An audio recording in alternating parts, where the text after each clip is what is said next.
আমরা যে ঘরে বাস করি এই ঘর শুধু চার দেয়ালের আশ্রয় নয়, এই ঘর হলো আমাদের শান্তির জায়গা। পরিষ্কার পরিচ্ছন্ন ঘর মনে শান্তি এনে দেয়। পরিষ্কার পরিচ্ছন্ন ঘর শুধু দেখতেই সুন্দর নয়, এটি আমাদের শারীরিক ও মানসিক স্বাস্থ্যের জন্য গুরুত্বপূর্ণ।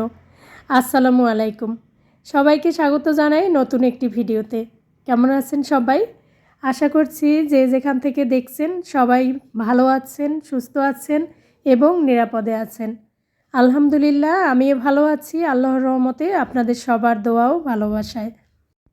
আমি যেভাবে সবসময় আমার ঘরবাড়ি পরিষ্কার পরিচ্ছন্ন করে রাখি, আজকের ভিডিওতে সেটাই শেয়ার করছি। আসলে আমরা মনে করি যে ঘর পরিষ্কার করে রাখাটা অনেক বেশি কষ্টের, অনেক বেশি ঝামেলার। আমার কাছে কিন্তু সেটা মনে হয় না। প্রতিদিন অল্প কিছু সময় দিলে বা ছোট ছোট অভ্যাসের মাধ্যমে আমাদের ঘরকে রাখতে পারি সবসময় পরিষ্কার পরিচ্ছন্ন। হোক ঘরে কম দামের জিনিসপত্র বা আমার টিনের চালার ঘরই হোক, ঘরটা যদি পরিষ্কার পরিচ্ছন্ন থাকে সেই ঘরে কিন্তু আলাদা একটা শান্তি কাজ করে। আর পরিষ্কার পরিচ্ছন্ন এবং গোছানো ঘরের মধ্যে বাস করলেও মনে একটা শান্তি লাগে। তো এজন্য কিছু ছোট ছোট অভ্যাসই যথেষ্ট। আসলে প্রতিদিন অল্প কিছু করে সময় দিলে ঘরকে সবসময় পরিষ্কার পরিচ্ছন্ন রাখা সম্ভব।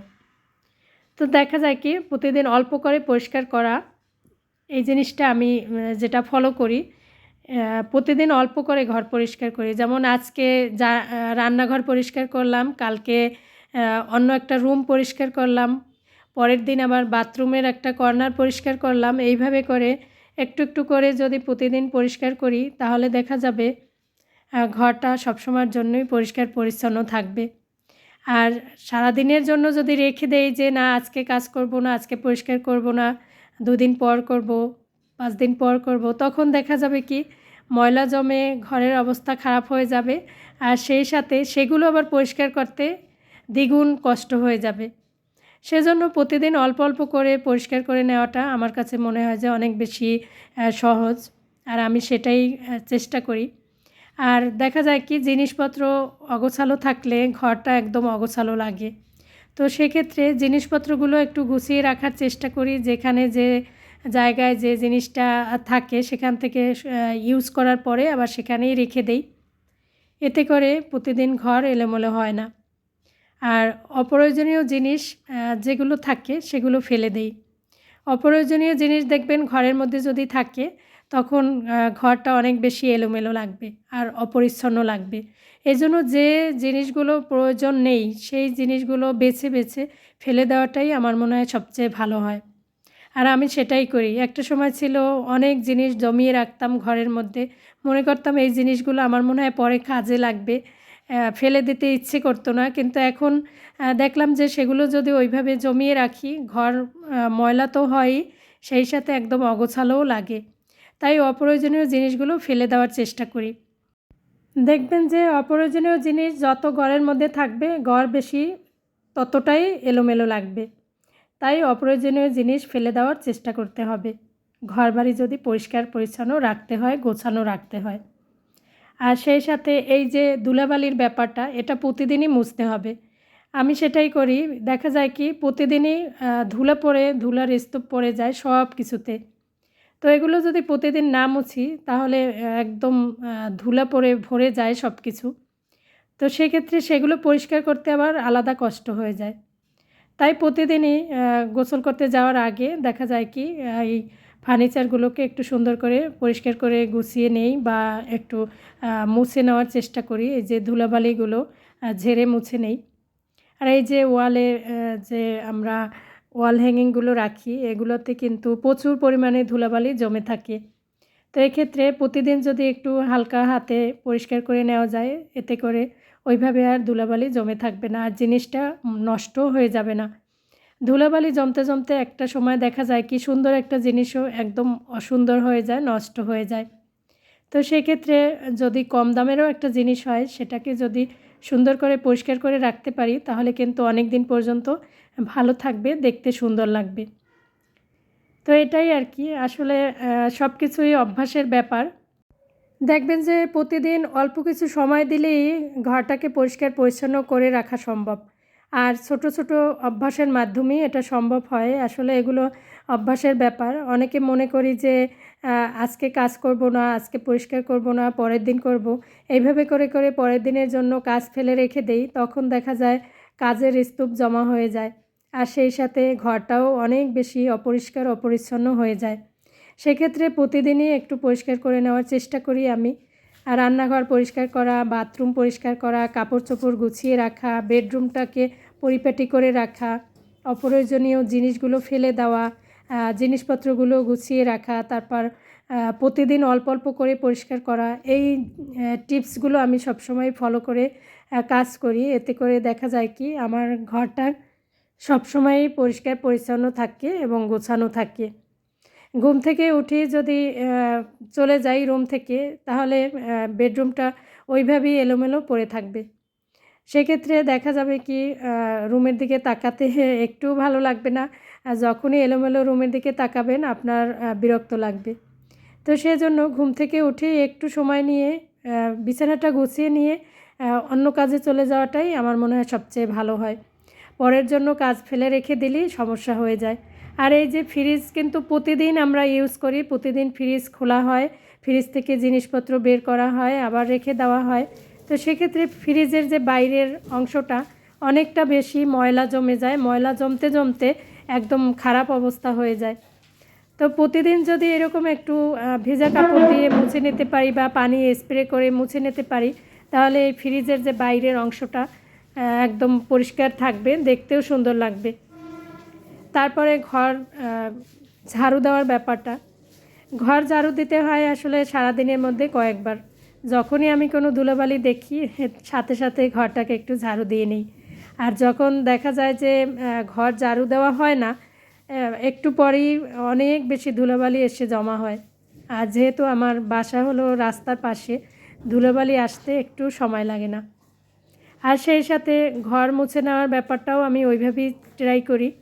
শীতের দিনে হয়তো 1 দিন 2 দিন 3 দিন পর মোছা হয়, কিন্তু গরমের দিনে প্রতিদিনই ঘরটাকে মুছে নেওয়ার চেষ্টা করি। আমরা যে বেসিন ইউজ করি সেই বেসিনটা যদি পরিষ্কার পরিচ্ছন্ন থাকে তখন দেখবেন যে ইউজ করতেও অনেক বেশি ভালো লাগে। সেক্ষেত্রে ওই চিন্তা আর করি না যে এটা পরিষ্কার করতে কষ্ট হচ্ছে বা সময় লাগছে, ওই চিন্তাটা মাথায় আসে না। মাথায় আসে এটাই যে বেসিনটা যখন ইউজ করব যদি চকচকে ঝকঝকে থাকে তাহলে আমার এটা ইউজ করতে অনেক বেশি ভালো লাগবে। তো এগুলো হচ্ছে সব কিছুই নিজের মধ্যেও অনেকটা নির্ভর করে। আমি যদি চাই অপরিষ্কার ও পরিচ্ছন্ন থাকবো, সেটাও থাকা সম্ভব।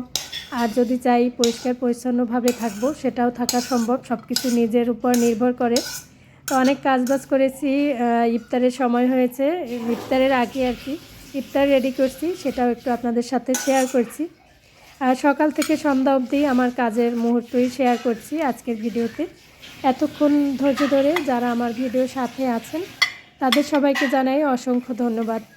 মন থেকে অনেক অনেক দোয়া, অনেক অনেক ভালোবাসা, যারা কিনা সবসময় আমাকে সাপোর্ট করে যাচ্ছেন। যদি ভিডিও একটু ভালো লেগে থাকে তাহলে একটি লাইক দিয়ে দিতে ভুলবেন না।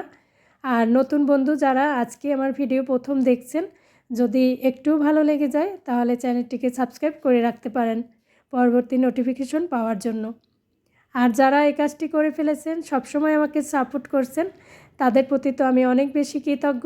মন থেকে তাদের জন্য অনেক অনেক ভালোবাসা, অনেক অনেক দোয়া সবসময় থাকে।